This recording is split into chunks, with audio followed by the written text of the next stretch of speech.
welcome. My name is Maya Hollingshed, and I am the branch manager here at the historic John L. Dart Library.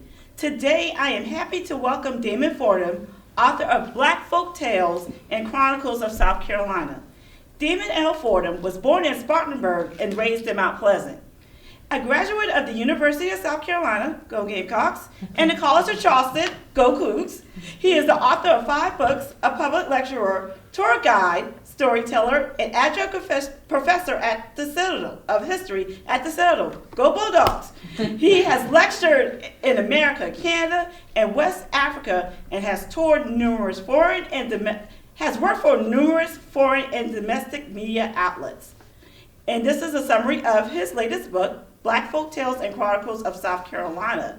Throughout history, African Americans passed along folktales to ease burdens and make sense of experiences. Tracing back to West Africa, this storytelling tradition provided laughter, instruction, and resilience. Animal stories were often proverbs for adults and teaching points for children. 2 pioneering Black school teachers told of their careers in education. An eyewitness described the Charleston race riot of 1919. Others gave testimonies of Denmark Vesey's attempted slave rebellion. Fordham presents this collection of Black South Carolinian stories and narratives based on interviews and research, including his travels in Africa. Ladies and gentlemen, we will welcome Mr. Damon Fordham. Now, before I get started with this, I got to give some credit where credit is due.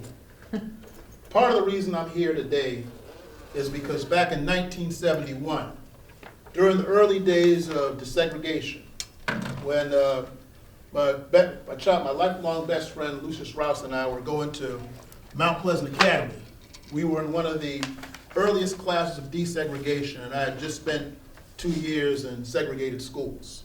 So my mother was very nervous when she brought me to the Mount Pleasant Academy Elementary School. It was September 1st, 1971. And this lady came over to my mother and said, "Don't worry, Mrs. Fordham, I will treat him like he was one of my own." And this lady from Hemingway, South Carolina, with a thick country accent, at a time when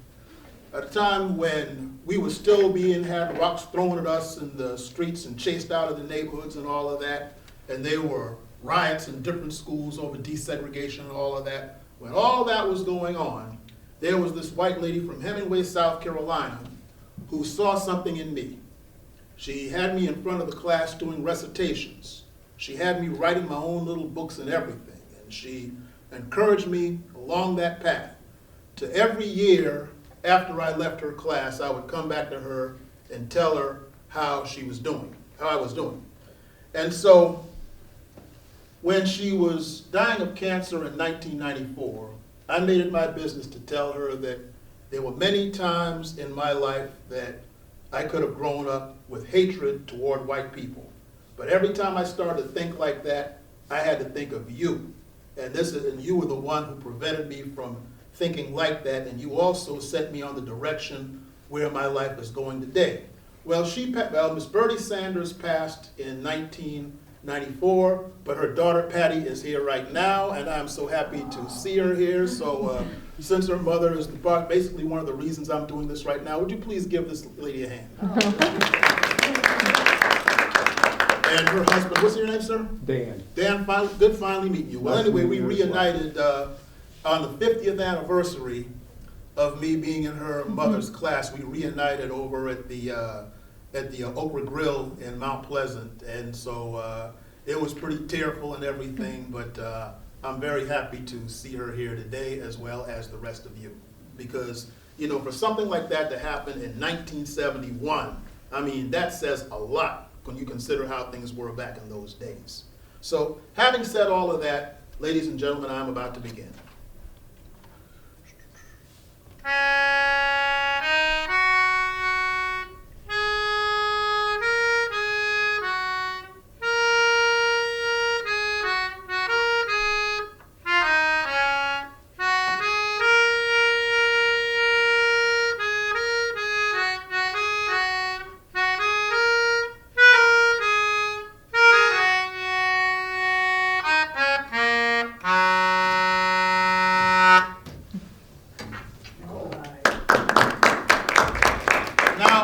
can know that as O freedom over me, and before I'll be a slave, I'll be buried in my grave and go home to my Lord and be free. And most people know of the role of music and song in expressing the conditions of African American people.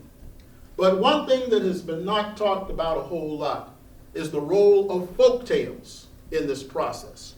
Much has been said about our great writers, fiction writers like Langston Hughes and Paul Laurence Dunbar and James Baldwin and Toni Morrison and all of that. But for years, there were the stories that were not told with the written word, but through orally, a practice which goes back to Africa. And when we look into these things, as we're going to go to in this discussion, we see how that has almost been phased out over the generations. But even with that, it was important to preserve these stories to show the resilience of a people. So let's go back into how this all started.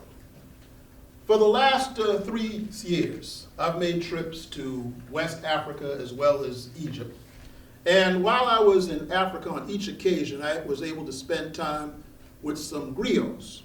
And the griots were the people who could tell the stories, who passed it down for generations. There's a tradition where they have wise elders who were taught to memorize the stories of the villages and the kings and the queens and the countryside and the tribes. And people would gather around them and they would recite these stories and tell proverbs that were filled with wisdom as a means of education. And I was fortunate enough to meet quite a few such people while I was over there. Now, and I'm going to give you some examples of the type of tales that they told. When we were in Jupere village in Gambia, which some of you might remember was the village where Alex Haley found his people, we had one guy by the name of Lamine Ndi, who was one of the griots, that was the griot of that region. And he incidentally is the 9th great-grandnephew of Alex Haley's ancestor, Kunta Kinte. In fact, there's Queen Mother Mariam Aya Kinte, who was the other great-grandniece, who is the Queen Mother of that village. And I got to know her pretty well. But anyway, Lamine told us an interesting story while we were there that was passed down through the generations. It's in no book whatsoever. On Jupere village is a coastal town, and there's an island off the coast of it that for many years was named James Island after King James. But the people renamed it Kunta Kinte Island after colonization ended for its most famous person who was there. And this island was a slave dungeon. And so Lamine showed us this island, and it's about a 30-minute boat ride from the coast of Jupere village. In fact, Miss Wilson over here, as a matter of fact, she and I were on the boat that made that voyage to that island in Gambia, so she can back up what I'm saying right now. Yeah. So, he said that when slavery ended through the British, that there was a slave captain on the island. And he'd gotten word that the King of England had said that there is no more slavery, that they should cease business at once. And so the king said, so the slave dealer said, wait a minute, whoa. You mean I got all these Africans here and I can't sell them? That's right. Well, what am I going to do with them? Well, that's up to you. Oh no. So he was mad. And so he called all the Africans up there, took them out their chains and told them to come on up. And so he said, all right, ladies and gentlemen, y'all listen up here. The King of England says there's no more slavery. And they all started saying, huh? And so they said, that's it, slavery is over with. And so they started cheering, right? And so he says, so then the captain says, well, so I guess that means you think y'all free, right?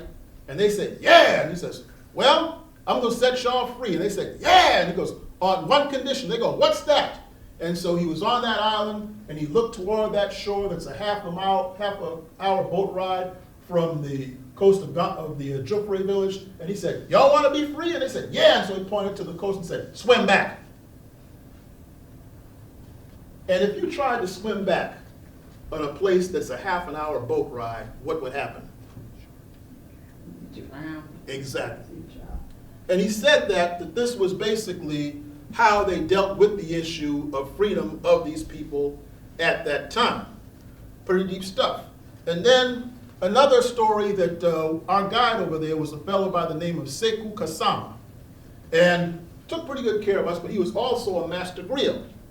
And he told us that at one point during the days of the slave trade there, that he said his own ancestor had sold one of his brothers into slavery, okay, out of greed. But get this, in doing my research with this, I found that in Columbia, South Carolina, there was the plantation of Edward C.L. Adams.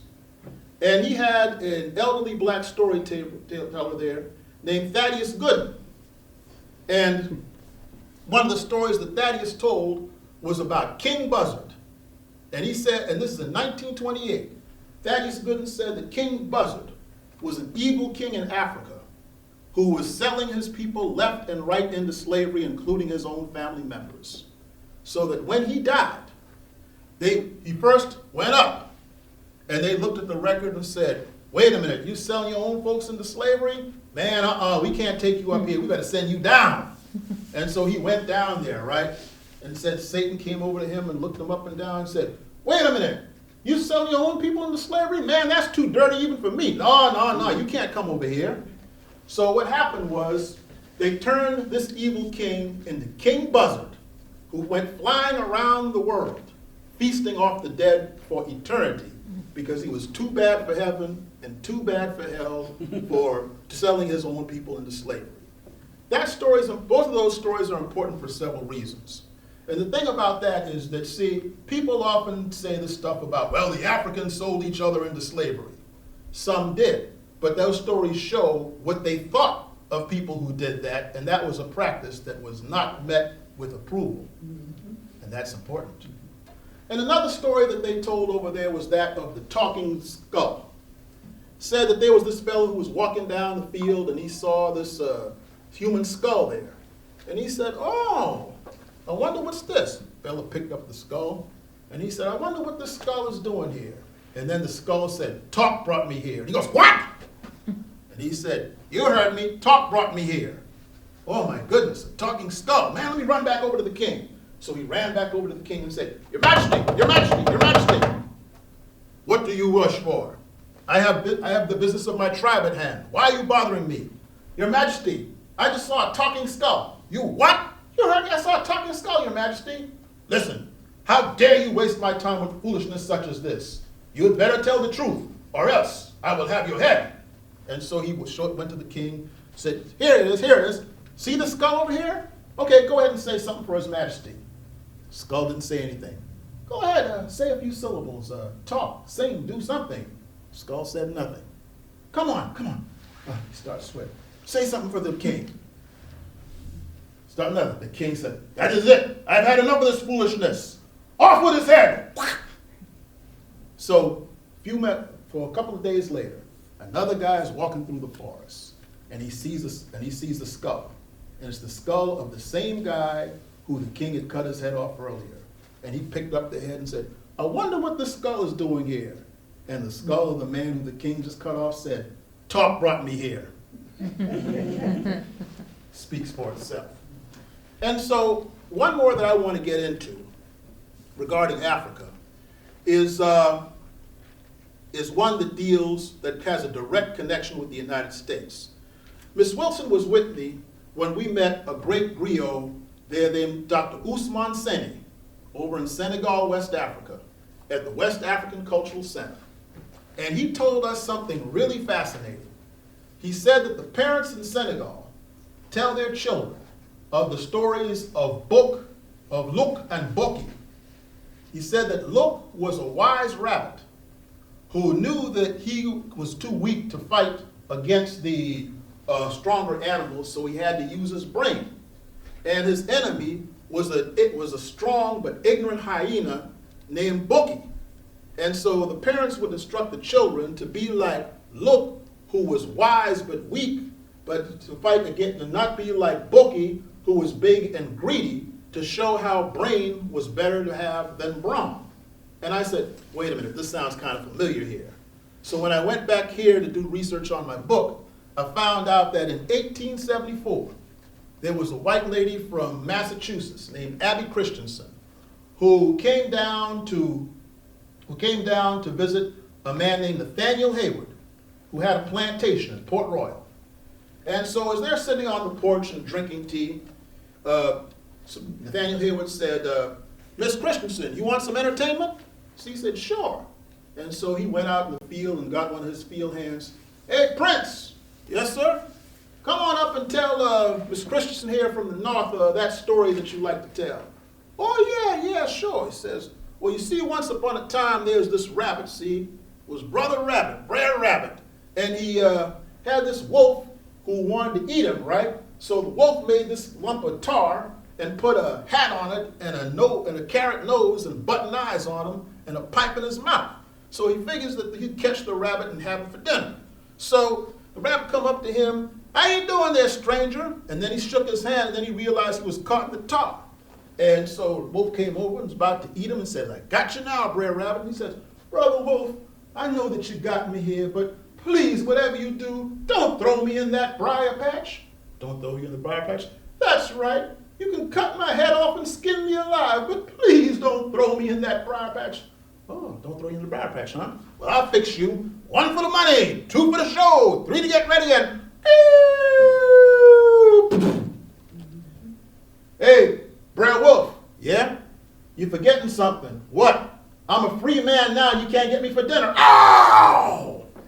And so Abby Christian said, that's a pretty funny story, Prince Baskin. Where'd you get that? And Prince Baskin said, Miss, I got that from my African granddaddy.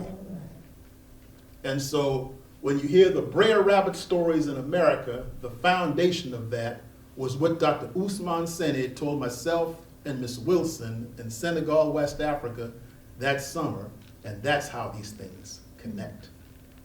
So let's take it over to an American level here. Now, during slavery, they were forced to be prevented from learning to read or write. Because when African Americans learn to read and write, especially if they're enslaved, see, Frederick Douglass often said that knowledge makes a man unfit to be a slave. And so, here in Charleston, of course, the best example of that was Denmark Vesey, who, after he was his owner, Captain Joseph Vesey, taught him how to read and write so that he could do the plantation records.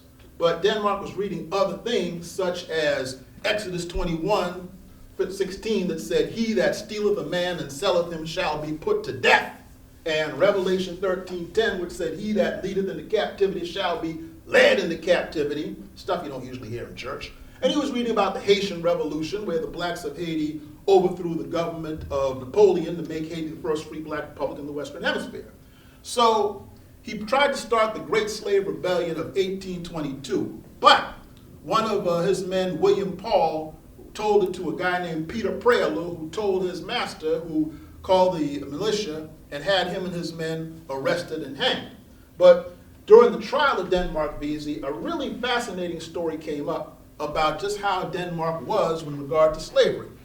Said that he was walking down Market Street one day and he saw this man being beaten by his master and all this. And so the master was like, now look here, don't you drop any more drops of water out of that bucket, you hear me? And the guy's bowing down and scraping them and all that. Denmark Vesey walked up to him and said, bruh, it's bad enough you gotta be beat, but why you gotta beat, bow, and scrape like that? You don't need to do all of that. And so the guy says, well, Mr. Denmark, see, you a free man and I'm still a slave, see? So I don't have a choice. He said, brother, if you conduct yourself like that, you deserve to be a slave. And what Denmark Vesey was trying to do was, through his example, after becoming free, was to set an example for others to let them know that you may still be in chains with your body, but you could still be free in your mind and make your condition better. And that's one of the things that he did to encourage revolution. That story came from the trial transcript of Denmark Vesey. And others would still use these things to illustrate what they were going through at the time. In 1919, a lady down in Port Royal named Maria Middleton told the following story regarding Brer Rabbit. Said that Brer Rabbit had gotten the other animals angry because he was going around stealing all their food. So the animal court had Brer Rabbit, and the animal judge sent after the testimony, he said, Brer Rabbit, you will are sentenced to hang tomorrow at high noon by the neck until you are dead. And the animals started going, hang Brer Rabbit, hang Brer Rabbit, hang Brer Rabbit. And they dragged him off to jail. So Brer Rabbit's sitting there in the jail cell all lonesome and miserable until, yeah, what is it? Brer Rabbit, Brother Crane is here to see you. You got a visitor. Oh, okay, send him on in. Brother Crane comes in there. Man, Brer Rabbit, I sure am sorry for you. I wish there's something I could say to you. And Brer Rabbit says, wait a minute, there's something you can do. Yeah, what's that? Come here, Brother Crane, what's it? The next day, the sun was out, and the scaffold was there, and the gallows, and the rope was there, just waiting for Brer Rabbit with the jailers there, and the animals had all come out to see them, and the animals started going, hang Brer Rabbit! Hang Brer Rabbit! Hang Brer Rabbit! And they led Brer Rabbit out there with handcuffs on, and the jailer was holding him, and the crowd started cheering, and they put him up to the scaffold and took the rope and was just about to put the rope on Brer Rabbit's neck until a voice came from the clouds. That rabbit ain't done nothing. Let him go. And I was like, huh, what? Y'all heard me? That rabbit ain't done nothing. Let him go. And so all the animals scattered away. The jailer quickly took the handcuffs off Brer Rabbit, and they all started running this way and that way and that way. And then all of a sudden, from behind one of the clouds came the crane. And the crane came down, went over to Brer Rabbit, started untying him and everything, and the rabbit looked up at him and said, good job, Brother Crane. Now, this story was told in 1919. What else was going on with African Americans in 1919 that relates to that story? Lynching. And so stories like this showed wish fulfillment during that period of this is how they made their burdens easier by telling stories about that, given the idea of the possibility that they can escape these things. And this is shown through their folklore. Now, there are several others along this same line here. They would often use stories like that as teaching tools. Here's a couple of them from that same era and period, okay? Now, one of them involved, get this, involved the man and the liquor. Said one time there was a cat and a rat, and there was a barrel of whiskey, and the rat fell head over heels in the barrel of whiskey, and so the rat said, oh Lord, I wish somebody would come and help me get out of my trouble. And during the time the cat happened to pass by. So the rat said to the cat, Brother Cat, come here and look here for a minute. And so the cat said, yeah, what is it? He said, Brother Cat fella, if you help me out this barrel of whiskey, can you do me a favor? Sure, what is it? You can put me on the grass and let me dry. And after I'm good and dry, you can eat me all to yourself. And the cat said, and so the cat says, that's a good deal. So the cat reached down, pulled the rat out of the barrel of whiskey, dried the rat off, got him and everything. And so all of a sudden, the cat got ready to put a kerchief around his neck and get his knife and fork, and the rat ran away. And so then the cat said, wait a minute now. I thought you said you would eat me. You let me eat you after I pulled you out of the barrel of the liquor. And he said, and so the rat looked at the cat and says, look here, Brother Cat, you know that when a man is in liquor, he'll say any old thing. Stories of instruction. Another one along those same lines, from that same particular era, over in one about the fox and the cat. Said the fox said he had many tricks to help himself in times of trouble. And the cat said he only had one trick. Shortly after they discussed the matter, he saw the dog coming. And the cat ran up the tree and the dog barked and barked, but he couldn't catch her. So then the fox tried all 10 of his different tricks, but none of them worked. And so the dog caught the fox and started to catch the fox and have it for dinner. And the cat said, you know something, Brother Fox? What's that? He said, one good trick is better than 10 ones that ain't no good. And you see through this, this is how, even though they may have been unlettered or unable to read or write, this is how they taught instruction pretty much in the same way that they would do in Africa. Now, one of the really great ones of this genre comes from Orangeburg, South Carolina. In 1944, J. Mason Brewer, who was then a professor at Claflin University, he had what was called the Negro Folklore Guild, where they were going around collecting folk tales from black people all over South Carolina. And he put it in a book. One of the few copies of it's left in the Avery Institute is called Humorous Folk Tales of the South Carolina Negro. And one that he got from a man named Murray Holiday in Orangeburg in 1944 dealt with Benjamin Ryan Tillman. And for those of you who don't know, Benjamin Ryan Tillman was the architect of segregation in South Carolina. And before he made the segregation laws in South Carolina in 1895, he sent a black man named John Peterson in Denmark, South Carolina, to a lynch mob. Real evil guy, right? And so he was the arch enemy of black people in South Carolina. But in my book before this, the 1895 segregation fight in South Carolina, 6 brave black leaders, Robert Smalls, the man who sailed himself and his family into freedom, William J. Whipper, one of the black lawyers on Broad Street, James Wigg and Isaiah Reed, 2 black lawyers from Beaufort, South Carolina, Thomas Miller, the founding president of South Carolina State, and Robert Anderson, a black teacher from Georgetown. These 6 brave men risked their lives to go to the State House and argue eloquently against the segregation constitution. Now, in spite of their articulation, they lost 116-7 in the South Carolina House of Representatives, but that loss inspired the next generation to do what they could to overturn those laws. In the short term, they lost the battle, but in the long term, they planted the seeds that won the war. And to show you how this was remembered, a man named Murray Holiday in Orangeburg told this folk tale for J. Mason Brewer's book. Said that Benjamin Tillman was up at the State House clowning and carrying on, using the N-word this and the N-word that, threatening to lynch people and so forth, when one of the last black legislators got up and started letting Ben Tillman have it, telling him up and down, talking about his mama, telling him how ignorant he was and how stupid he was and so forth. And Benjamin Tillman said, "Why, you dirty black rascal, I have a right to swallow you alive." And one of the black legislators said, "Mr. Tillman, if you do, you'll have more brains in your belly than you do in your head." And that kind of thing speaks for itself. Now, the founding minister of Mother Emanuel was a man named Bishop Richard Harvey King. And he was also pretty good at telling stories himself, and he was also the co-founder of Lincolnville, South Carolina, I might add, along with founding Mother Emanuel. In a sermon that he did in 1868, he told this doozy of a story.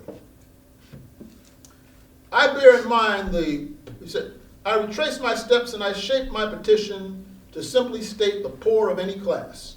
I bear in mind the poor whites of the upper districts. I saw not too long ago a poor white woman walk 18 miles barefooted to receive a bag of corn and 4 pounds of meat, resting all night by the roadside, eating 1/2 and then go away, living on roots afterwards and half starved. I desire that class of people to have homes as well as the black man. I have long since lost that hateful idea that the complexion of a man makes any difference as far as rights are concerned. The true brotherhood of progress and civilization is to recognize that great brotherhood of man, and a man's wants wherever he may be or whatever clime he comes from are as sacred to me as that of any other class of men. I believe that that will advance the interests of all classes."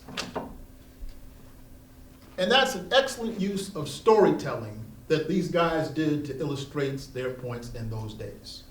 Now, also, there was a group of interviews done in 1936 of storytellers, and one in particular is really kind of interesting that was done on Johns Island around 1936. Now, you know how when some people get a little piece of education, they swear they're better than everybody else. Y'all know that had to happen, right? Well, one story that was taken down in Johns Island by a lady named Irene Noisette in 1936 said that there was a preacher on the boat with a little boy. And so the preacher said, was on this boat because back then they didn't have bridges from the islands. So the preacher said, young man, do you go to school? And the boy said, no, sir. I said, why not? Well, I got to work and feed my family. No, it's not I got, it's I have to. I happen to know sociology. I also know technology. I also know a little bit of biology. And what do you know? Well, I know how to work. Bah! That will get you nowhere in life. And then all of a sudden, the sky got dark, and the thunder started happening, and the water started rustling and so forth, and the preacher got scared, and the little boy was calm. And the preacher said, young man, aren't you scared? And he said, no, sir. But why? And he said, mister, with all those allergies that you know, do you know anything about swimology? And the preacher said, no! And all of a sudden, the lightning struck the boat, and the part with the preacher went off and went, ah! And the little boy swam to safety and says, and so the little boy, when he got on shore, said, all those allergies he got, and none of them could save him. And again, these were the tales of unlettered people who may not have been able to put them in a book, but this was how wisdom was passed down. So why is this not a thing nowadays? Several reasons. Number one, when white people would come to collect these stories, a lot of African Americans would not tell them the truth about these stories for survival reasons. Because, as a matter of fact, there was a book called The Negro Folk Traditions, The Negro Traditions, by a William Talley up in Fisk University in Nashville, Tennessee, 1923.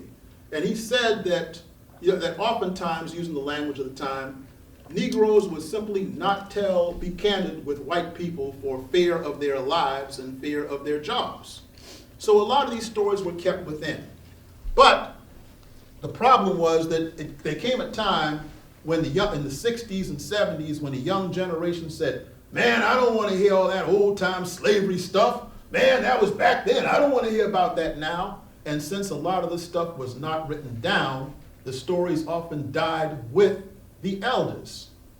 Let me give you a slight example of that. My best friend Lucius Rouse is here, okay? And one of the things I'll never forget about his dad, Lucius Sr., he used to tell me a lot of things, just like he told you. And things that he would say, I just never forget. He would tell me about how this one guy who he knew, who was at Hampton with him and all of that, how the fellow would get through with his work, but he had too much time on his hands, and he wound up doing all these crazy things and flunking out of school. And he said, always remember to keep busy, he said, because the idle mind is the devil's workshop. Remember how he used to say that every now and then? Mm-hmm. Yeah. See, when older folks said stories like that, I listened and wrote them down. I have an aunt up in Spartanburg, Aunt Barbara. Whenever I'd go to see her, I would have a notebook in the car. And when she was through telling me all these stories, I would go back to the car and write them down. One was one she told about her and my biological mother. Said that one day that they were walking down the street in Spartanburg, and they had what they called the Sweet Daddy Grace Church over on South Church Street. And for those of you who don't know, Sweet Daddy Grace was this preacher with long hair and long fingernails who would baptize people with fire hoses. And they would have a lot of tambourines and trombones and guitars and all this stuff in the church. And they would run up and down the aisles and scream and shout. So she said that she and my mother went to Sweet Daddy Grace Church on South Church Street, and they were beating the drums and jumping up and down and screaming in the aisles and playing the trombones and all of that. And she and my biological mother started laughing. So then at this point, the ushers of the church saw them laugh, and so they saw the ushers coming toward them, and they start running out the church. And they start running down South Church Street in Spartanburg when my granddaddy, Jesse Montgomery, who was a cab driver, happened to come by and said, what y'all girls running for? And they told him what happened, and so my grandfather looked at them and said, that's what y'all get for making fun of those people's church. And so it's things like that that I would always write down when the elders told them, because I thought that they were really worthwhile. And this leads us now to my dad, who was also his dad's best friend, Abraham Fordham. Now, Dad could tell some really good stuff. One in particular that I'm going to mention here for the interest of time was whenever I would act up, he'd tell me about these, quote, bad boys up in North Charleston. Said that one time these bad boys broke into a store up in North Charleston, and there were some firecrackers in the grocery store. So he said one of them thought he'd show off, and he took the Roman candle and lit it and started spinning the Roman candle around, and all of a sudden the Roman candle exploded and started lighting up all the firecrackers in the store. And so they started running as the fire started, and they went back against the wall, and the fire got closer and closer till there was a huge explosion, and the roof caved in, and all the fellas were killed. And he would give that as an example to me as to not be a bad boy and to follow rules and things like that. Lo and behold, when I was doing research for this book, 40 years after my dad has passed, I found that in the Charleston News and Courier on January 4th, 1964, there was a story about these boys who broke into the Livingston grocery store up in North Charleston, who started playing with the firecrackers and set a fire and destroyed the store, and they were killed in the fire. And all these years, I'm like, Dad was telling me the truth. And it goes to show the value of this stuff. But I'm going to conclude with some of his actual writings. When he was at South Carolina State in the 1940s, he wrote in a journal. And while he was fighting in Saipan during World War II, he kept a journal. And in 1950, he wrote his autobiography, which closes the book. Now, in 1943, my dad was 21 years old and a student at South Carolina State. And here are a couple of things that he wrote in there that every now and then, one of my prized possessions is that journal. Because you see, it's like I can still listen to my father when I read this. And here we go, here goes with some of them. He said that, let's see. It's back this way, sorry. Oh, here we go. He says, quote, whenever people get enough sense to think that religion is the way of life, and art and beauty, and shall train the minds of the youth in a science of the art of religion, then the church will have no fear of religion failing. The church will be a recreational center where people will go after work to hear lectures, speeches, etc. He will go to church to be refreshed, renewed, to get his spirit filled. Peace cannot be made between two people who never forgive, nor can it be made between two peoples who are blind to one another's virtues and saturated with the hate that rises from another's faults. And perhaps one of the most certain ways of demobilizing the war mind is to ask the great God of all men to stand guard over our souls with a flaming sword, that we may be saved from the corruption of soul, which will make peace unacceptable to us when it comes. It is just here that the church of the living God must be prepared to serve. 1946, and he's 21 years old. And on Christmas of 1943, when the country was still in World War II, he had this to say. Guardian shepherds heard the songs of peace and sought the lowly shed where Christ was born. Where now can angels sing that war shall cease? Without such songs, our lives are left forlorn. For now the skies bear argosies of wrath that shake the trembling earth, and the trackless sea and modern vandals tread a flaming path to trample into dust all charity. If we will walk with faith in the Christ-like way and build a brotherhood of worldwide scope that finds God's face in every child today, where creed and our caste destroys man's cherub hope, we shall be rid of war and racial hate for love and justice. Then we'll rule the state. And on that note, I say, folks, when you have wise elders like that, get a notebook and sit down with them or record them. Because with the way the world is right now and the way the country world is right now, it is really important that we take down as much of the wisdom of these folks as possible before all this wisdom and all this instruction is forever lost to the graveyards, which would be a tragedy that we cannot afford. And if this book encourages people to do that, it will have served its purpose. Thank you.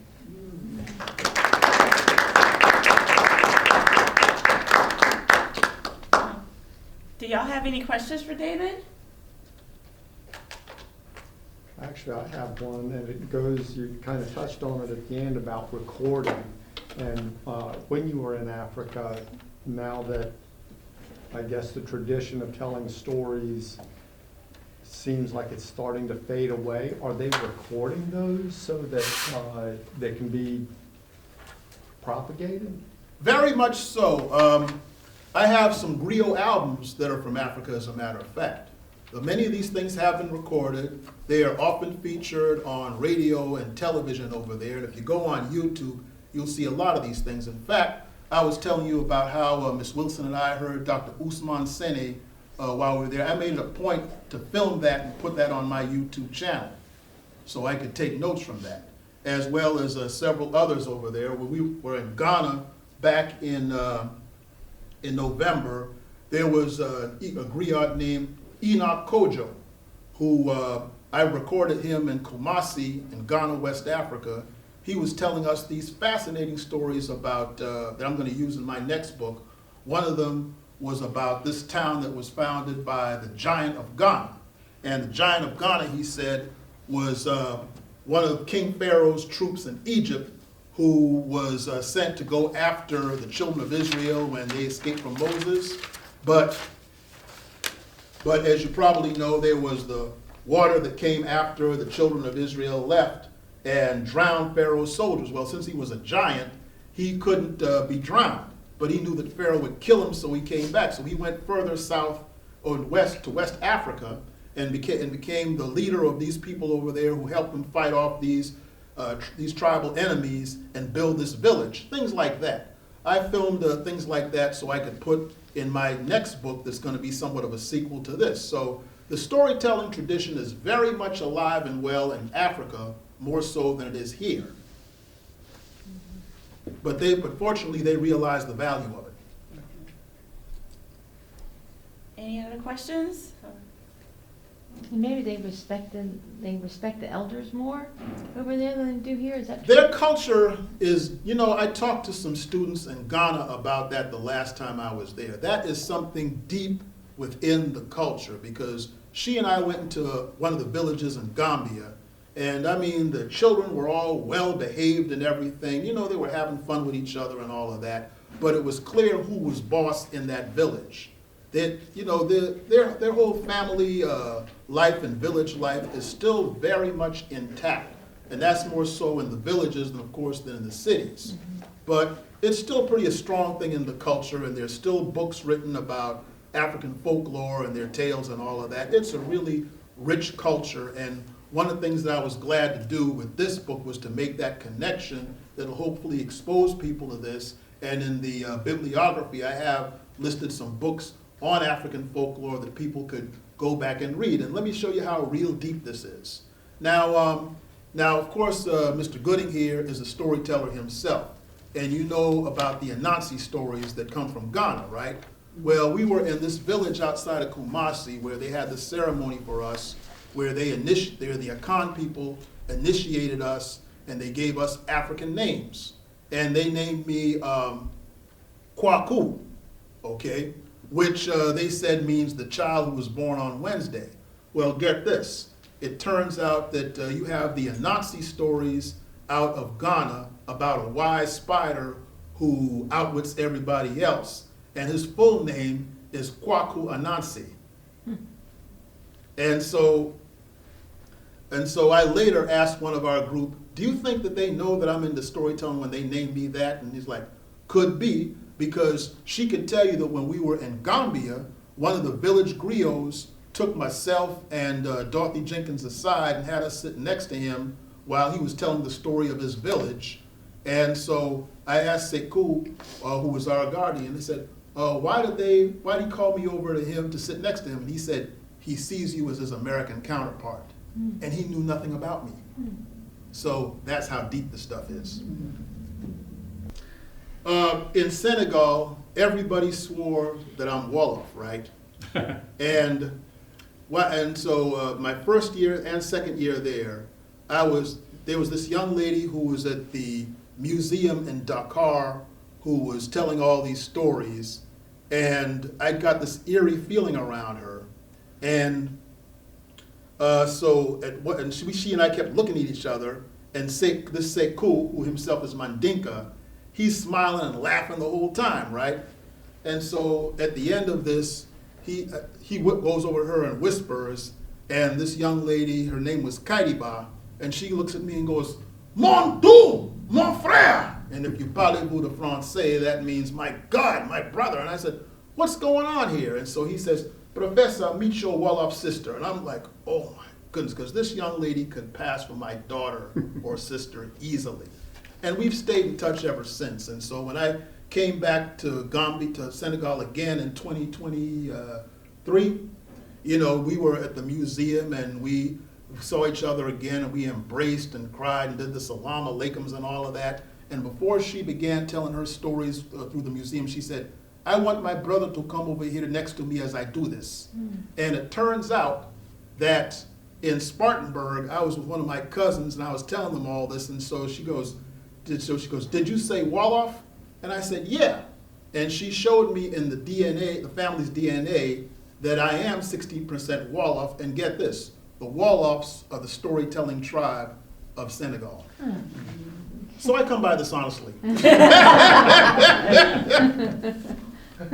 When you were over in Africa, and you know you listened to the different stories among the stories that you heard of their storytelling, has any of them ever been the same, like your upbringing, that they almost like were the same? Well, yeah, I just made that connection with the Brer Rabbit stories about how this Prince Baskin fellow who was growing up, who was at that time a field hand down in Port Royal, and he had already been enslaved to this Nathaniel Hayward guy, but he kind of kept him on because, well, you know, he loved to hear his stories, right? So he was doing some field work, but the fact that he said that that Brer Rabbit story was from his African granddaddy, and this Dr. Ousmane Sene was telling us what was basically a Brer Rabbit story in his culture, that's the connection. Because Ousmane Sene did tell me that that's where you get your Brer Rabbit stories from. So that was just proof of that connection. And so the Talking Skull story, Zora Neale Hurston, who was the great African-American writer, she did an Americanized version of that, that I'm sure she probably heard a version of the Talking Skull when she was a little girl, because she wrote a book full of folk tales called Mules and Men. That's one of the things that inspired me to do this in the first place.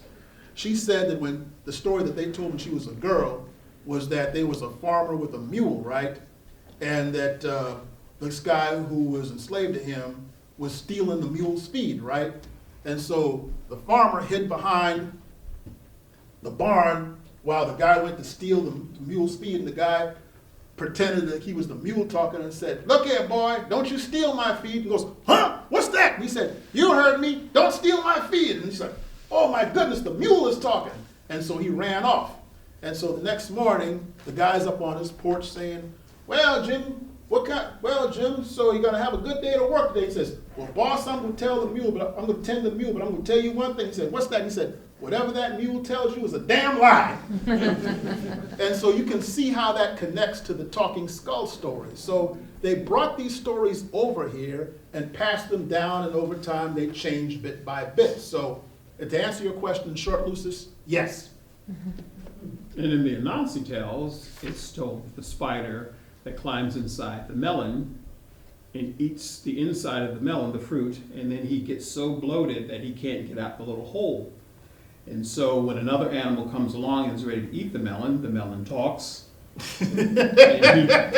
and he rushes to different animals, and it gets all the way back to the king of animals. And when the melon doesn't talk, of course the king gets upset and punishes the person who claims that this melon can talk, because Anansi's in there laughing. I ain't saying anything. And then when the king throws the melon into the woods and the melon cracks open and Anansi is out. And then Anansi goes, "Oh, that was fun," and he gets hungry again, and he climbs inside another melon, and an animal comes along and picks up the melon, and the whole thing. Now that's interesting, because one was told in Senegal and the other's in Ghana, 4,000 miles south. But I got that story from the Caribbean. So the Anansi tales Well, making... that's true, because see, the people in Jamaica are descended from the Akans of Ghana, And we were in the Akan village where they initiated us into their ceremonies. So that's very true. Connected, yeah. All the stuff connects. Thanks to Damon, Buxton Books, CCPL Communications Department, Alexis Simmons, Roxy Underwood, and Zena Harris, Julian Gooden, who's taping today's event for our CCPL YouTube page, and my awesome DART staff. We will have 2 more events here at DART this month. On March 13th at 10 a.m., we will be hosting retired librarian Sherman Pyatt, who will be discussing the release of his new book, Standing in the Gap, a Gullah novel. On March 15th at 11 a.m., we will be hosting Malcolm Graham, who will be discussing his new book, The Way Forward. He will also be at Hurd St. Andrew's Library on March 13th at 6 p.m. Both of Graham's signings will be moderated by Live 5 News' Raphael James. Thank you so much for coming, and y'all have a wonderful rest of the weekend.